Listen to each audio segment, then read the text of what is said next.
Good evening, everybody. Hello, hello. Welcome to another episode of Critique Corner with me, Daniel Parker. And me, DB Fastbinder. And if you are returning, welcome back. If you're new, what we usually do on our little show is that we critique stuff. In our from our corners. Yes. And we usually go with something new or more contemporary, and something classic or older. Although this week we just went with two classic ones because we couldn't really find anything new to watch. Um, and I think 30 years for our new movie is a little not quite that new. Yeah, of course, we also pick out things individually that we view that the other one hasn't, and both of those are pretty contemporary. So I think we managed to keep from being too stale. Indeed, yes. And before we get started, if you like the cut of our jib, like, subscribe, bell icon. Yes, all that good stuff. And in the description down below are the links to our stuff because we also write stuff. So our Indeed. books are down below. So yeah. But for our first review of the night, we are talking about The Money Pit. The Money Pit. And what I will say is that this kind of fits the pattern of if I'm not entirely enjoying it, I start rewriting it in my head. Although this one has a different pattern than normal. Yeah. I think we both agreed when we were talking about it that the second act was the strong point of the movie. It was, yeah, because that's where all the great gags happen in there. Yep. So the Money Pit is let's see here. What year was it? 1986 comedy starring Tom Hanks and Shelley Long as a not married couple, but basically a living in sin semi-married couple who who end up getting kicked out of the place where they had been staying, which was Shelley's ex-husband's house while he was in Europe, which that's a weird situation to be in. Yeah. Yeah, and Tom Hanks he seems to be oblivious to this fact that they're in her ex-husband's apartment. Yeah, the ex-husband casts a long shadow over the movie. Yeah. In many ways. And he's played by Max Bisart, Oh, Bisart, I guess. oh no, that's Damn it, I did it again. Alexander Godunov. yes. And audiences will recognize him as he was one of the bad guys in Die Hard. Mhm. He's the one with the really long blonde hair. Yep. Now, as far as the overall plot of it, Tom Hanks is in a bad situation because his dad is the head of their law firm, but he has skipped the country to go to Brazil to marry some 20-something local, Yeah. and has left the law firm in something of a lurch. So when Tom Hanks suddenly needs a house on the quick, he kind of has to jump at the first opportunity that comes up, which is this house owned by an old woman whose husband, German immigrant to South America, Hmm. might have worked directly for the Mustache Man himself Yeah. as a pool boy. Yeah. Yeah. And so she needs to flee the country quick because he's getting extradited. Um, and so, the fact that they have this huge, uh, honestly, a small mansion that they got for a really good price, what do you know? It starts falling apart immediately. Yeah. Yeah. As soon as they move in, yeah, everything just everything starts coming apart, and uh, the part that gets me is the staircase collapsing. Yes. Uh, But there's like 3 acts to this movie, which I know that's like standard structure, but I mean, like, there's like 3 sections of gags for this movie is the way I would put it. yeah. Yeah. The first part is you have a focus on their everyday life before they get the money pit, and just some of the wacky characters they meet there who Yeah. don't really impact much of the story. No, not really. Yeah, you got like because Hanks's character. It sounds like his dad's law. He and his dad's law firm.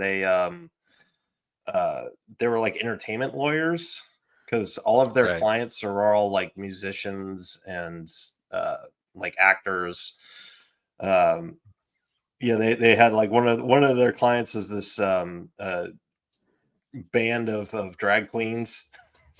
Yeah, which we'll get into that in a second for my thesis about why this movie doesn't quite hit in 2025, at least not to me as much.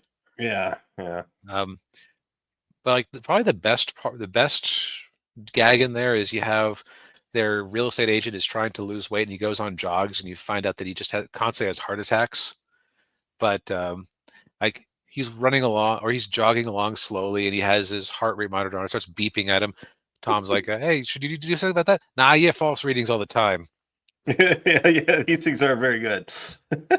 And then they're hauling him off in an ambulance. Yep. I thought the jogging was supposed to be good for you. It is. I can lift him into the into the ambulance now, says the EMT. Yeah. There, that is the best gag of the first half hour or so. Yeah, yeah. Second act, that's the money pit part of the money pit, where it's just everything in the house going wrong in the most ridiculous ways possible. Them getting a bunch of shady contractors to come and, in the process of making most things, it looks like you've destroyed it. Yeah. Yeah, one of the shady contractors is played by Joe Montana, who is sadly underutilized in this movie. I think he's only in the one scene, right? Yeah, yeah, he's just in one scene. Simpsons fans will recognize him as the voice of Fat Tony. Yeah, And I was looking forward to seeing more of him in the movie. So, yeah, yeah. Yeah, and then he's had his brother coming over who and his brother was like, oh, I'm not gonna work on this. Oh, come on, I'm desperate. Like, okay, well, write me a check first and then I'll see. yeah, it's just like it's the travails that many homeowners can sympathize with. Of the house they got on what they thought was a good deal has huge underlying problems that other buyers missed, or some other buyers picked up on, Yeah. and the strain that can put on your sanity and relationships. Yes. Yeah. And yeah, whenever somebody whenever somebody like buys a house that's, oh, it's a fixer upper, or or somebody who is a house flipper, you always have to go in. Have you ever seen the Money Pit? Yep. Yeah. Second part of the movie, definitely the best part of it.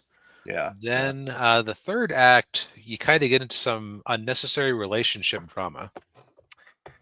Yeah, because they finally get a whole crew of people to fix the house up. Of course, the gag there is like, oh, well, how long is this going to take? 2 weeks, and they're like 4 months later, and they're still working on it. Yep. But yeah, Those they had, contractors always lie. yeah, yeah. And but yeah, they so the as DB pointed out, the kind of the shadow over the movie is, of course, Shelley Long's ex-husband, Max, who he's still madly in love with her and is trying to get back with her. And then one night, like Tom Hanks he's on a business trip in Philadelphia, and she doesn't want to spend the night in the house, so she spends the night in the apartment. And of course, she wakes up with no memory of anything that happened. And he says, "Oh, we had such a wonderful time. It was just great. It was the passion and da, da, da, da." Yeah. Now, I don't really have problems with spoiling this movie just due to us discussing our opinions of it kind of requires discussing the ending a bit. Yeah. Um, I would say that first act is all right, second act is good, third act kind of falls on its face. Yeah, because yeah, um, because it kind of makes Tom Hanks's character seem like a word that rhymes with duck. Yes. Well, I mean, think when you think about it, he's had his dad is taking advantage of him. His he's been living partially off of the proceeds of his wife's ex-husband unknowingly. Yeah, Excuse me. Um, she ends up begging for money from the ex-husband to fund their home improvements. yeah, and he's got contractors taking advantage of him. Yeah, Yep. So yeah, it's like he's just always behind the eight ball in this movie, and you kind of hope that he stops or that he is able to like get it together, but he really doesn't. no, he doesn't. Yeah, It's like it seems like they're breaking up. He and Shelley are breaking up, and then like, oh, the guy reveals that they in fact did not sleep together. By the way, quick sidebar: boy, what a Mm. different world this is. Because in 2025, he would have been I as well, Yeah, yeah, oh yeah, and deservedly so, because he intimated that he did get her liquored up and then take advantage of her. So yeah, yeah, yeah. like that's what those laws are designed to stop. Yes, yeah. Yeah, And yeah, even in the 80s, that still really was considered scummy behavior. yes, and Yeah, rightfully so. yeah, And the other thing that occurs to me is that if she had actually gone to the police with it, uh, would have been a very short movie because he said, "Oh no, wait, no, wait, you misunderstand." yeah. Well, part of me when it was all going down, part of me was kind of thinking like, oh, he's making it up. He's messing with her. Yeah, I had the same immediate thought because that Yeah, seemed like a little extreme. yeah, Um, yeah, so yeah, so like that whole subplot casts a pall over the third act of the movie. It just takes what like it had kind of been them versus the world, um, yeah, and it wasn't even like there weren't really any jokes that came out of it. It was just scenes of them shouting at each other yeah, in yeah. non funny ways. Yeah, although you had pointed out that Shelley Long had a really good line in there where she's walking out and she's wearing like a really nice red dress and Mhm. he's like, "Oh, do you have a date?" And then she said, "No, I'm going to whatever it was some." I'm going out with the Miami Dolphins. I'm going to start with the quarterbacks and move. Or no, I'm going with I'm going to I'm going that's right. I'm dating a marching band. I'll start with the trombones and move my way up, or something like Yeah, that. yeah, so something like that. Uh, by the way, hot take here. Tom Hanks, I don't think is actually very funny in this movie. Yeah, uh, yeah, not as funny as he was in other movies like The Uh, Burbs or right, uh, Dra- or Dragnet. Dragnet. Yeah. I think it's because he's let's see, what's his name? So in the redone version of The Producers, the problem that my Mhm. dad always had with that one, and I have to agree with it, is Matthew Broderick was awful casting as the accountant Mm. because he seems too cool. Like you cannot make him seem believably neurotic. Yeah, yeah, Uh, not like Gene Wilder did. Yeah. right, exactly. Whereas Tom Hanks, like same sort of thing here. Like he's not entirely believable as somebody who's behind the eight ball so badly.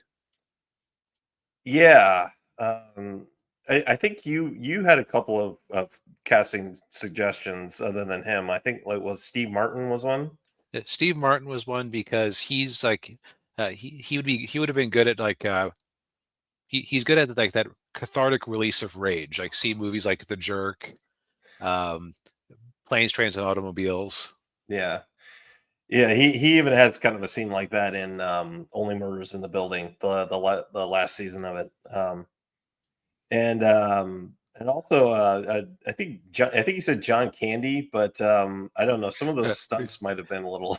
see, it's funny. I said that to you, over Discord, and then Yeah. immediately after the stairs collapsed and he fell like 20 feet.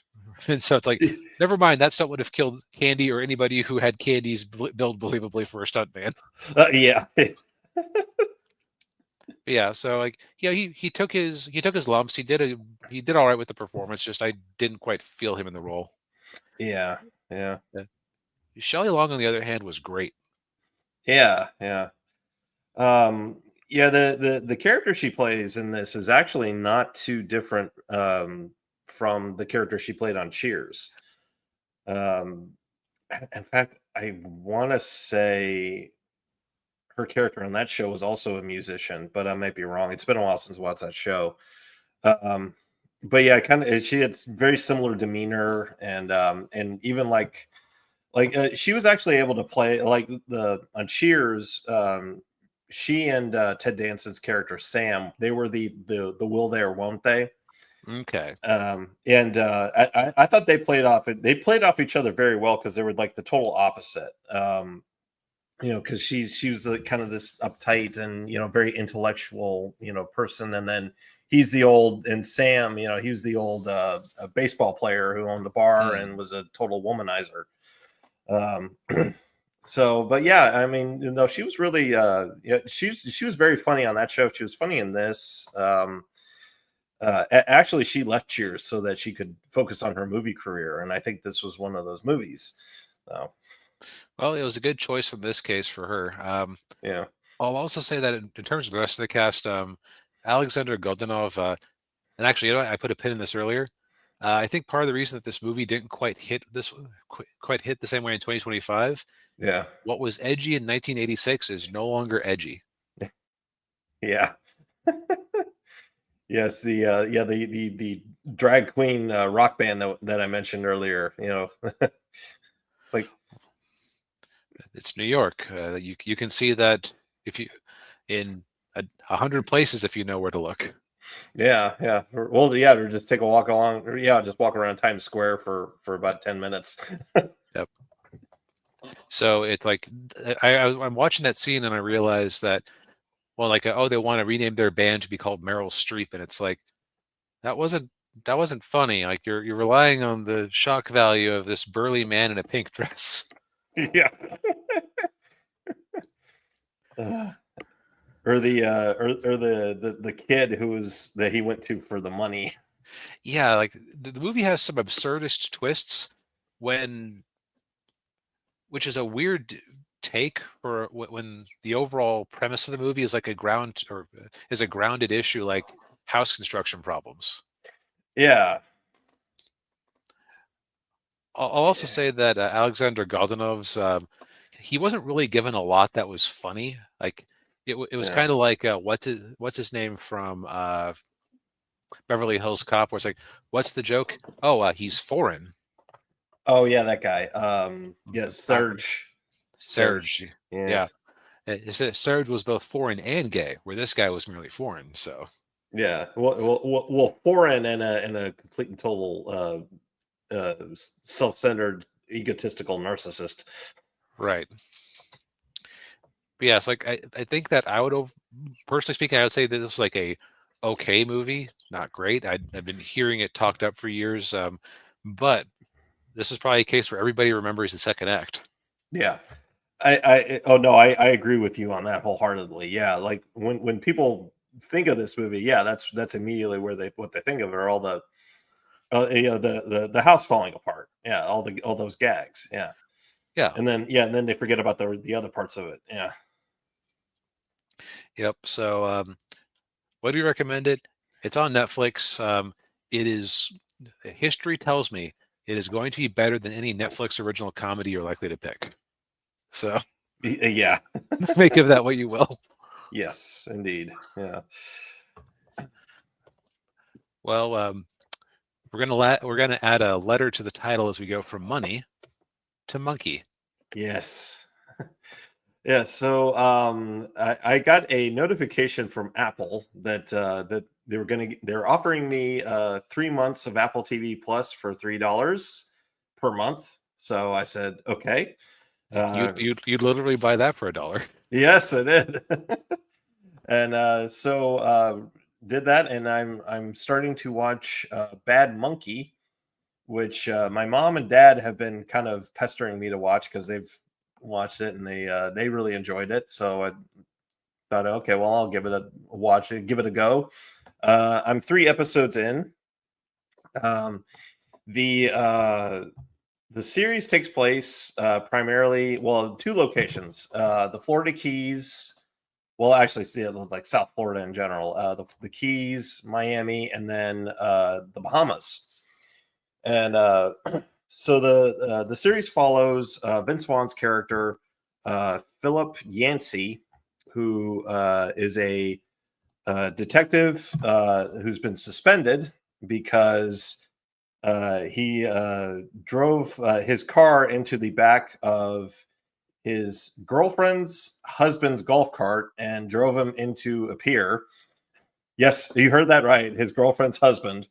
Um, Oh man, is our theme tonight cuckoldry? I guess so. um,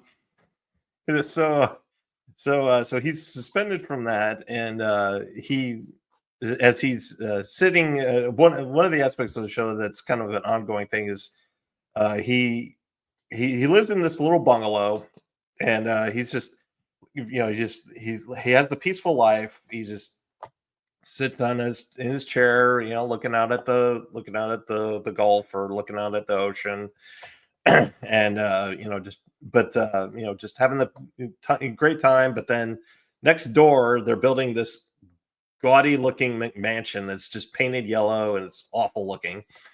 And so he's always like screwing with the realtor who's trying to sell the place.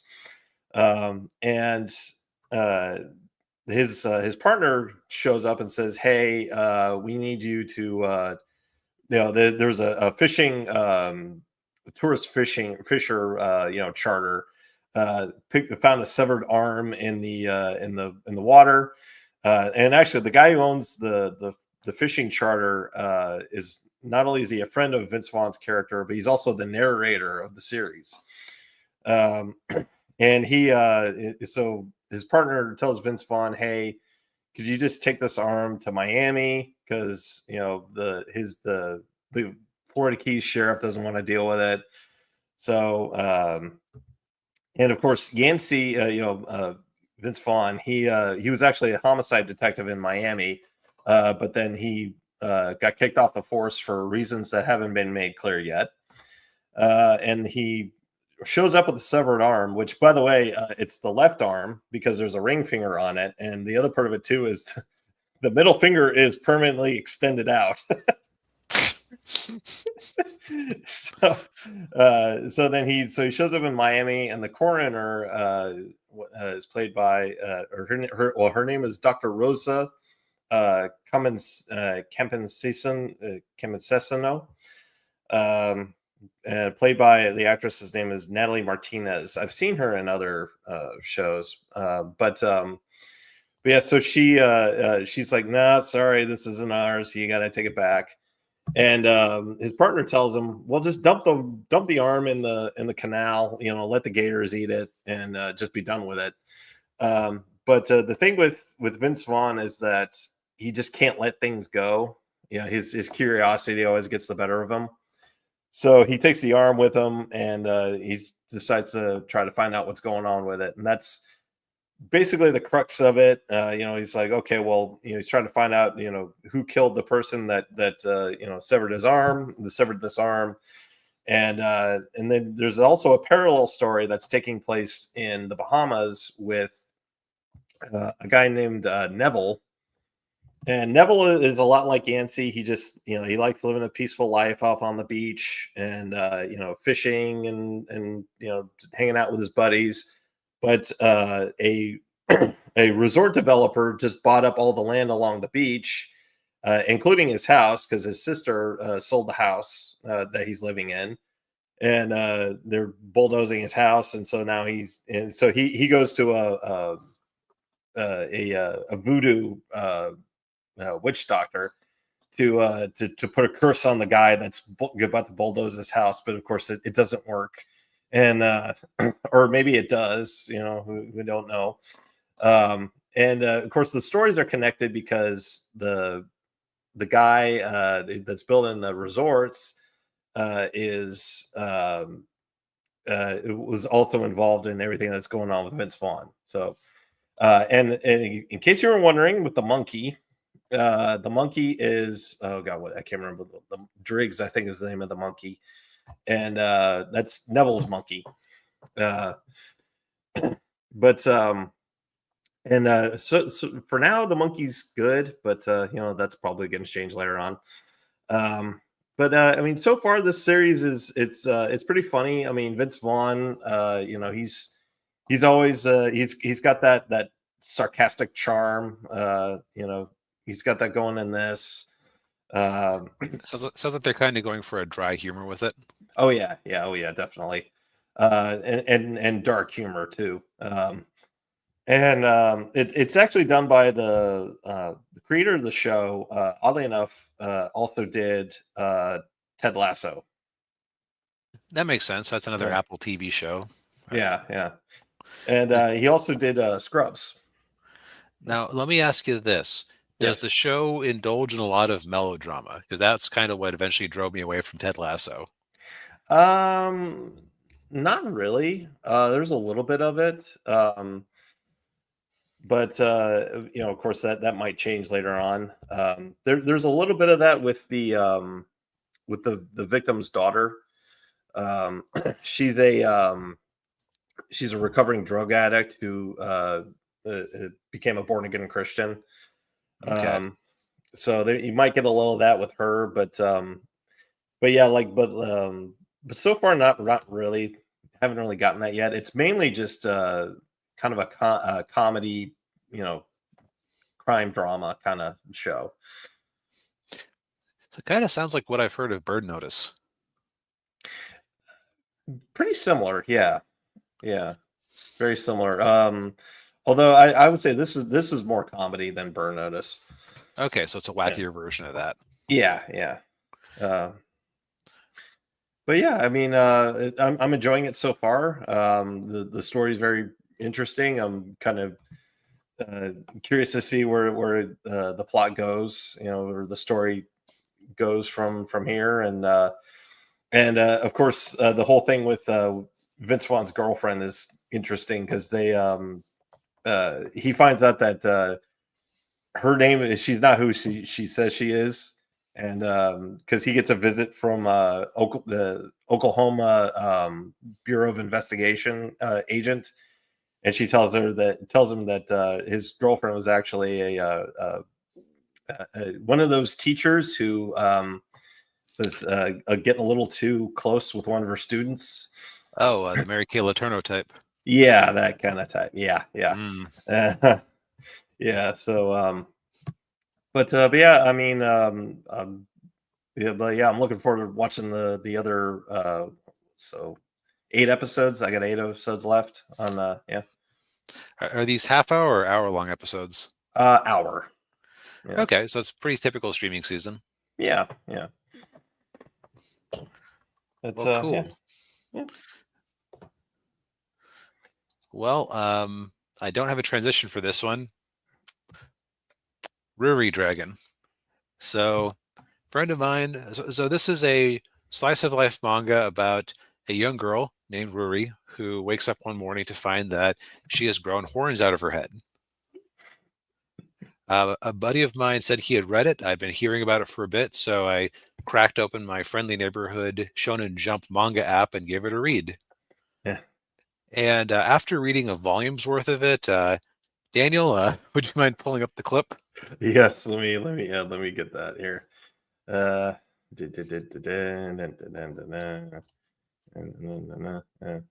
And this isn't spaghetti, it's linguine. You're right, it is. I always get those confused. Hey, all of us are human. I'm glad we're friends. Yeah, this is really working out. There's no conflict in this movie. And cut. Yeah. Yes. Yeah. So that's what really struck me after reading a couple of volumes of this was where's the conflict? Where's the driving point of this? And so what this really is so Ruri, it turns out to be it is a metaphorical story about a girl going through puberty, basically. Mm. She's the shy one. She doesn't like getting attention in class, and so and she has kind of a battle axe businesswoman mom, a single mother, Mm. uh, and so when she wakes up and is suddenly different, she hates the attention. She that and embarrassing things happen in class, like she develops fire breath and accidentally scalds the head of the boy behind her. Yeah. And but it's like, okay, so does that boy is the boy like a romantic interest of hers? No, there are no hints of romance in this story as of volume 1. Okay, does he like turn into a rival of her? No, he's pretty cool about it. He just cuts his hair and suffers no injuries. Oh, jeez. Oh, okay. Well, does she have like wacky friends? She has a somewhat boisterous best friend. Uh, Really? Do they have any conflict? No. Her grades are slipping because she missed a week of school after the fire breath incident. Because, and I'll talk about what happened there in a second. What are the consequences of that? Oh, well, you see, she's going to. She has to get a tutor. Oh, okay. Who's her tutor? Oh, popular girl. Oh, I bet that the popular girl doesn't want to hang out with a dweeb like her. No, actually, she's extremely friendly. Invites her along for coffee, and she has a frappuccino for the first time. oh God. Come on, give me something. Right. Now, I read a little bit of volume 2 just out of morbid curiosity. And in the first chapter, she does finally meet somebody who doesn't like her. But by that point, I was kind of checked out because that's like, it's cute. It has a nice art style. I think that a lot of this series it's held up by the art style, the cute character design, and it is just kind of low impact. Like, I think I read it wrong reading through a volume's worth in a night because I think it's really supposed to be like you get into weekly doses on Weekly Shonen Jump, and it's just like, okay, that was kind of cute, and then just move on with your day like eating a cotton candy. Yeah. Oh, But yeah, like, almost like a sorry to interrupt, but like a comic strip kind of thing. yes, exactly. It's like you don't get angry at Garfield because it was just kind of mildly amusing and didn't have an ongoing story. It's Garfield. What do you expect? Yeah.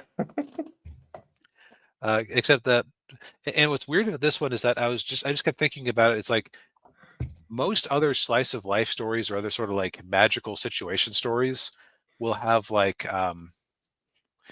they'll have like a more of a point, which sounds mean, but like I'll just rattle off a few quick examples. Miss Kobayashi's Dragon Maid. Romantic complications and subplots abound, and rivalries, and deals and issues with the Dragon Kingdom. You could have a series like Nichiju, or Azumanga Daioh that are just, it is just slice of life nonsense, but you have strong, well drawn characters and complete nonsense all the time. Yeah. Where this is just very comfortable. Like, and here's the weird thing is that like, so when she has her fire outburst, she actually bleeds from her throat because a human throat isn't designed to breathe fire. Because and you find out that her dad's a half dragon is a dragon that her mom goes up to talk to sometimes, where he's up in the mountains and has never thought to bring his daughter to meet her, since they thought she was just going to be a pure human. Oh, jeez. And she doesn't actually go up to talk to him in the first volume, which would have, like, you only have seen him so far in silhouette. Oh, yeah. But it's like, oh, okay, so that's going to be an issue with her, right? She can't control her firepower. No, actually, after the first breathing, her throat adjusted and she's fine, and she trains her powers a little bit. Oh, This kind of reminds me of the manga I read, where it was a like space mercenary thing. It was an isekai where he wakes up in a video game where he's this captain of he's a space mercenary, he's a captain of a ship, and the entire time I'm reading, I'm like, oh, he has a really strong. He has the strongest ship in the universe. Oh, he's got two really hot crew members. Oh, he's got all this money. Oh, okay. Where's the struggle? Now, this girl has more struggle, but it's mostly her own personality and hangups. And it's sad because like it's a nice character design. That's actually a very relatable place to come from. There's just like it's also weirdly talky Mm, for not a lot of information being conveyed, in my opinion. And it's not especially funny, so it's like, what are you? What are you good for? yeah. Again, I think it's just like, I'm trying to think of a good food metaphor. There are just certain types of candy that very few people buy on their own because they're just seen as like lower value. Tootsie Rolls. Okay, there we go. Yeah. Tootsie Rolls. Yeah. Tootsie Rolls are almost nobody's favorite candy. But it's kind of small. You get a little bit of sweetness. You move on with your day. This is a Tootsie Roll. Mm. Oof. Okay. And my mistake was I tried to read 6 of them in a row, or eat 6 of them in a row. Yeah. But speaking of fire, Mm. here's another movie that brought the heat. Yes. Heat. Yeah. This was a movie at my suggestion. Because mainly a couple of reasons. One, I haven't watched it in about 15 years. And one of the stars of the movie is Val Kilmer, who sadly passed away a couple of weeks ago. The dearly departed. Yep. Yes. Yeah. And it's I don't want to say one of my favorite movies, but I would definitely put it like somewhere I'd put it somewhere in the top 10, maybe lower top 10. I didn't watch it until I was in college, and I'm kind of glad I did because I don't know if I would have gotten an appreciation for it if I watched it when I was younger. It's a very adult story. Yeah, and it's also pretty deliberately paced. Like, Yeah. it is not afraid to linger on a scene to set a mood. Right. Yeah. Yeah. And it is 3 hours long. So, but yeah. So, Heat is the story of a robber or professional thief named Neil McCauley, and he's played by Robert De Niro. And he's got his own crew of thieves who work with him. One of them is Val Kilmer's character, Chris, right? Yeah, Chris. And a couple other people, Tom Sizemore's character, Michael Chirito, and then also Danny Trejo is in there. He's like he's the getaway driver. Which wasn't his name in the movie actually Trejo? Yeah, it was. That got my attention. Like, wait, did I mishear that? Is that just really on the nose? Yeah. Well, they probably didn't know what to call the characters. So, I'll just call him Trejo. I'm like, okay. Yep. And tracking these people down is Al Pacino. Yes, Lieutenant Vincent Hanna, and he's got his own team of cops. One of them is, I can't remember the actor's name, but he was Bubba from Forrest Gump. And then the other guy played he was Sagat from Street Fighter. Oh, that's a random appearance. Yeah, it is. Yeah. Although I don't think that's the first time we've stumbled across that guy in a movie, but I can't remember what the other one was. Yeah. Can't remember what it was either. And then the other cop was played by the Buffalo Bob, I think, was the character from the killer from Silence of the Lambs. He was the bald guy with the mustache. But yeah, so basically the crux of the movie is it's basically just, it's a kind of a different take on the cops and robbers story, and the director of the movie, Michael Mann, who I think he was also the writer too. I want to say this was I don't think he was. I looked it up a okay. little bit. Actually, no, never mind. Yeah, it was. So he wrote the script. He wrote it in 1979, and he actually got to make it into a TV movie called L.A. Takedown in 1989. That's right. Okay.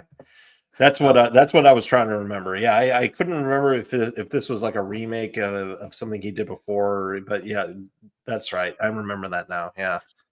Yeah, so basically getting to make the same overall story again, but with an R rating and a movie budget. Yeah, yeah. And for those of you who aren't familiar with his work, Michael Mann was he was the creator of Miami Vice, and he also directed. What else did he do? Well, he directed the movie version of Miami Vice, which that was an awful movie. Um, and he directed like the Last of the Mohicans. Um, he did Collateral with Tom Cruise and Jamie Foxx. I'm trying to see what. Oh, that's right. He directed Manhunter. That was the original version of Red Dragon. It was another Hannibal Lecter story. Um, but yeah, and part of what he does with this movie is he kind of highlights that there's the similarities between the cops and the robbers, that their lives have kind of similar uh, trials and tribulations. So like for instance, Pacino's character is he's on his third marriage, which is slowly ending in divorce. He's got a stepdaughter who's played by Natalie Portman, and she's having a lot of issues. And you got De Niro's character, Neil McCauley, which I think there was actually a criminal named Neil McCauley that Michael Mann based the character on. Yep, according to Wikipedia, at least. Yeah, it was based on an incident in Chicago. That's right. That's right. Yeah, and he basically he lives his life. He has a minimalist house. He's got this beautiful house right there off the water, but he's only got like a couple of pieces of furniture. And he lives his life according to this axiom that he learned from like a mentor of his, who said, don't form any attachments with anybody or anything that you can't leave in 30 seconds if you spot the heat around the corner. And he said it. He said the thing. The thing, yeah. He says it a couple of times. But then of course he doesn't really take his own advice because he ends up starting a relationship with a young woman who works at a bookstore. What's the name of the actress? I've seen her before. Amy Brenneman. And then of course rounding it out, you got Val Kilmer's character Chris, who has a really bad gambling problem, which makes him kind of the loose cannon. Like there's even a scene where like it seems like the smart thing to do would be, hey, I think we've been made on this operation, we should back off, and he's like the one who votes to keep going because he needs the score. Yeah. And of course he's got a wife, Charlene, who's played by Ashley Judd, and they have a baby son, which just further adds to his problems. And of course Charlene is cheating on him with Hank Azaria. Man, tonight's theme really is cuckoldry. The only one that didn't have it was the innocent gag manga. Actually, no, the innocent slice of life manga. Ruri Dragon didn't have enough gags to qualify as a gag manga. Yeah. Oh man. But yeah, and then basically the whole culmination is that they've got this big score that they've got lined up to rob this bank. It's got about $12 million in cash heading its way, and then which ended up leads to, in my opinion, one of the greatest shootouts in movie history. Yeah, that was intense. Yeah. And I think you mentioned it, that they didn't ADR any of the gunshot sounds. That those were the actual gunshot sounds that they used on the filming day. Yeah, which definitely gave it a more realistic quality because, they're running down the street. The sound is bouncing off the buildings and the other things in the area. So it's just this movie is extremely gritty. It is, yeah. Yeah, and so after that, it just basically turns into a game of cat and mouse between Pacino and De Niro. Yeah. Yeah, and also too, they have an iconic scene where they meet up and go have coffee together, Right.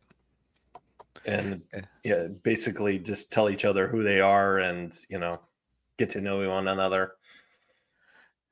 Yep, and right, that scene definitely hammers home the whole, like when you kind of get down to it, militaries and police are on some level a state-sanctioned gang. Yeah. They Yeah. just have certain rules that they have to follow. Yes. Yeah. And they're taking money from the American taxpayer. Right. It's almost like the tame dogs you keep on hand to keep the wolves at bay. Yeah. Yeah. Which is definitely the thesis of this movie. Yeah. And if my memory is correct, I believe Christopher Nolan used this movie kind of as a basis for The Dark Knight. Okay, yep, I can see it, like with all the scenes between the huge skyscrapers and Yeah, and the dynamic between Batman and the Joker. Yeah. yep, I can definitely see the influence now that you mention it. Yeah. Yeah.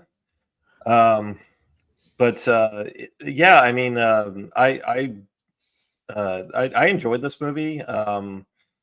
I enjoy it every time I watch it. It's it kind of gives a peek into this kind of world, and it's I don't know about you, but it doesn't feel like a 3-hour movie when I watch it. Because Yeah. like, I mean, when I rewatched it this time, I thought, well, I'll watch about half of it today, and then I'll watch the other half the next day, and then I paused it, and I'm like, oh, I'm already an hour 40 into the movie. Oh, might as well just watch the rest of it. Get her done. Yeah. I don't think I didn't like it quite as much as you did. I did feel the length in a couple of scenes, but I think it's just because I like cop movies to have like a little more. Pizzazz is the wrong word because like this isn't entirely a straight movie. Like, Yeah. because you got things like Al Pacino shouting about how when a woman has a big ass. Yeah. Um, Well, yeah. Well, the reason for why he has those like bombastic moments is because early drafts of the script, his character was supposed to have a cocaine problem. So those are the moments where he's supposed to be like high on cocaine. which, yeah, that watching it with that knowledge would have made those scenes make a little more sense. I just thought he was like, Yeah. I just thought it was the pressure.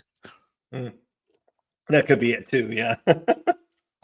But so it's like I liked a lot of the individual scenes. There was a scene between Pacino and his wife that I thought was really good, where he was kind of explaining what he was about. Yeah. And it's like she's like, yeah, you have to open up to me. No, I don't. You don't want to hear about how. Oh, hey, honey, today I saw a baby in a microwave because his junkie father couldn't stop him or couldn't make him stop crying. Yeah. And like there really is just like the awful things that the police have to deal with and see because Yeah. I can also see the influence on the Dark Knight with like so like the opening scene, like how that was like the sort of surgical precision of the robbery there. Yeah. Yeah. an interesting little bit of coincidence. The bank manager in The Dark Knight is in this movie. That's great. Yeah, That had to be intentional. I think it was. Yeah, I think that, and also I will say that ending scene with the two of them chasing each other in an isolated part of the airport was a thing of tension and beauty. oh yeah, yeah. When they're walking through and it's dark and they got to wait for the lights from the airplanes to land Yeah. so they can see. Yeah, I'll say my failure to connect with this movie is that it's kind of similar to when we watched The French Connection. There is or if that matter, even like I'm not the biggest fan of The Dark Knight, which I know is heresy. yeah. Like when a movie hits a certain degree of like darkness, I just like starts tuning out because it's like, okay, whatever goodness is going to happen in this movie is going to be an afterthought or an accident, or it'll feel like um, but which is just a strictly emotional feeling. Like it's just like it weighs on me. Yeah. So, um, Yeah, the ending of this movie, I think, definitely weighed on me because it's, it's kind of the typical Hollywood ending, but in a way, it really isn't because it's like, yeah, the right person won, but you still kind of feel bad. yeah, maybe that's the thing is that I didn't necessarily like I understood De Niro and I thought he was a good villain, but I didn't really feel for him. Like so, just because like what he does kills a lot of people. Yeah. Like it's like the difference between like if you can be a gentleman thief and you go out there and you rob rich people of their valuables and live a high class life off of that.